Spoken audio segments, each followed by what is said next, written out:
जनता, क्योंकि अगर वास्तव में भारतीय जनता पार्टी को महिला के अधिकारों की चिंता होती तो 2023 सितंबर में पार्लियामेंट में सर्वसम्मति से पास हुआ बिल 2.5 साल बाद आधी रात में नोटिफिकेशन जारी नहीं किया जाता।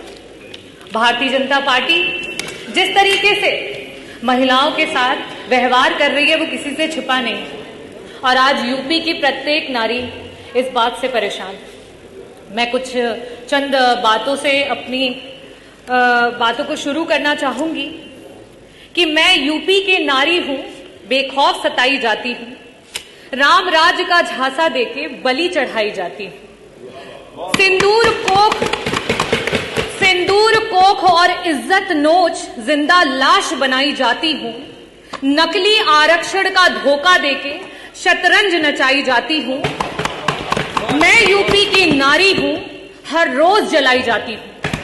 आज भारतीय जनता पार्टी की जो सरकार है, डबल इंजन की सरकार, और खास करके उत्तर प्रदेश की जो सरकार है, उसकी नकारात्मक सोच महिला को कहीं जिंदा जला रही है तो कहीं मार के जला रही है, कहीं घरेलू महिला को जला रही है तो कहीं कामकाजी महिला को जला रही है, और यहां तक कि भारतीय जनता पार्टी की खुद की महिला कार्यकर्ता हो, यहां तक कि महिला विधायक को भी जला रही है और उनको जलाने के बाद देखने तक नहीं जा रही।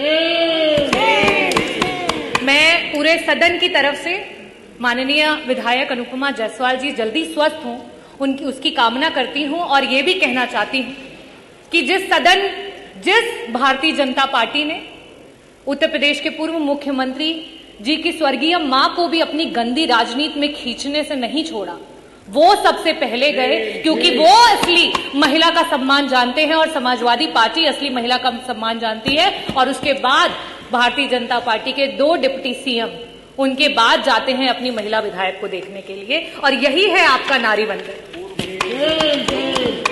मैं जो सरकार, भारतीय जनता पार्टी की सरकार महिला की सुरक्षा की बात करती है, महिला की सुरक्षा के नाम पर जीरो है, और जब बड़ी बड़ी बातें करनी होती हैं तो हीरो हैं।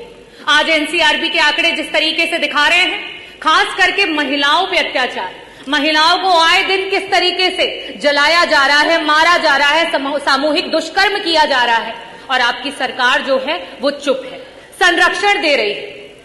कहां थे आप अभी 1 हफ्ते पहले जो है विश्वकर्मा समाज की 16 साल की बच्ची के साथ सामूहिक बलात्कार हुआ, उसको जला दिया, उसको मार दिया गया। कहां थे आप जब लखनऊ में 13 साल की बच्ची जो है उसके साथ सामूहिक बलात्कार? कहां थे आप जब गाजियाबाद में 4 साल की बच्ची है उसकी बलात्कार करके हत्या कर दी गई? कहां थे आप जब मेरठ में एक दलित मां को मार दिया और उसकी बेटी को उठा करके ले गए? कहां थे आप जब कानपुर में एक 15 साल की बिटिया को उसका यौन शोषण किया जा रहा है? कहां थे आप जब बुलंदशहर में आपकी ही पुलिस महिला की इज्जत लूट रही थी? कहां थे आप जब घटना हुई हाथरस में, मथुरा में, मेरठ में, सुल्तानपुर में, कासगंज में, कौशाम्बी में, बनारस में, लखीमपुर खीरी में, उन्नाव में और फतेहपुर में बेटियां बर्बाद हो गई? कहां थे आप? अगर इन परिवारों को किसी ने मदद पहुंचाई तो समाजवादी पार्टी ने पहुंचाई, अगर वहां कोई पहुंचा तो समाजवादी पार्टी के राष्ट्रीय अध्यक्ष श्री अखिलेश यादव जी को। चाहे पार्लियामेंट हो चाहे यूपी की असेंबली, पार्लियामेंट में आप नेहरू को कोसो और जब यूपी की विधानसभा हो तो आप नेताजी को तोसो। और क्यों? क्योंकि आपका तो यही धंधा है, क्योंकि आपका तो सारा काम मंदा है। नेताजी ने उस सोच को आगे बढ़ाया कि पंचायत चुनाव में 33% का आरक्षण ला करके महिलाओं को पंचायत में ब्लॉक प्रमुख से लेकर के जिला पंचायत अध्यक्ष से लेकर के प्रधान से लेकर के बीडीसी की कुर्सियों पर बिठाया। लेकिन आप क्या कर रहे हो? वो 33% का आरक्षण पा करके जो महिलाएं हमारी नेतृत्व कर रही थी उस चुनाव को ही टाल दिया, क्योंकि आपसे महिलाओं का नेतृत्व नहीं देखा जाता है। आप तो महिलाओं के नेतृत्व को दरकिनार करके सिर्फ नारी को नारा बना करके इस्तेमाल करना चाहते हो। ये भारतीय जनता पार्टी का असली चेहरा है। आप इस सदन में जो बैठी महिलाएं हैं, जो उधर बैठी हैं, जो इधर बैठी हैं, आप जब उन्हें एक समान नेत्रों से नहीं देख पा रहे हैं तो हम धरातल की क्या बात करें?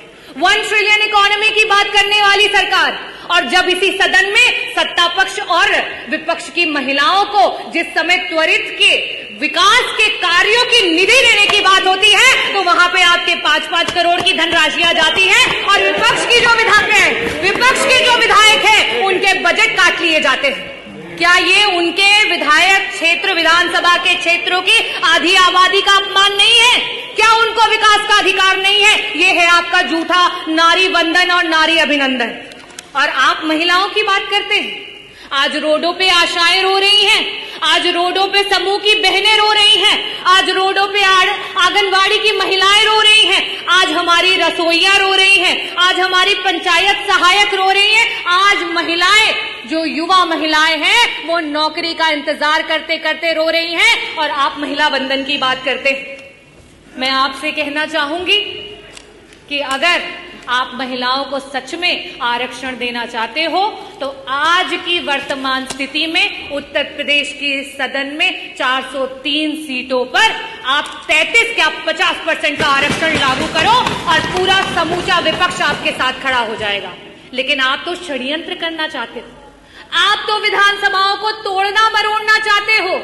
आप 2011 के सेंसस से अभी के आरक्षण को लागू करना चाहते हो।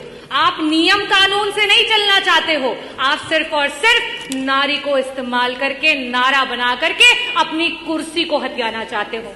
मैं आखिरी में अधिष्ठाता महोदय सिर्फ यही कहना चाहूंगी कि ये बिल पे चर्चा तो बस एक बहाना था, महिला का नाम लेकर वोट पर निशाना था और आरक्षण का ढोंग पीटकर लागू नहीं कराना था।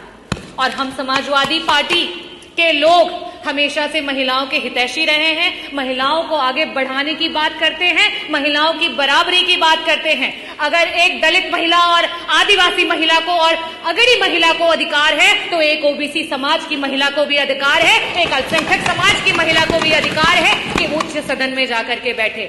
लेकिन आपके षड्यंत्र और मंसूबे और जो भारतीय जनता पार्टी ने करने का प्रयास किया है, माननीय अधिष्ठाता महोदय, अभी तो 8 मिनट हुए भी नहीं, पूरा कर लेने 7 मिनट कि अभी अच्छा करिए जल्दी करिए। जो नैरेटिव सेट करने का प्रयास किया है वो नैरेटिव धरातल पर फेल हो गया है और 2027 में पीडीए की जो ए है आधी आबादी वो बढ़ चढ़ करके आपको आईना दिखाएगी और 2027 में समाजवादियों की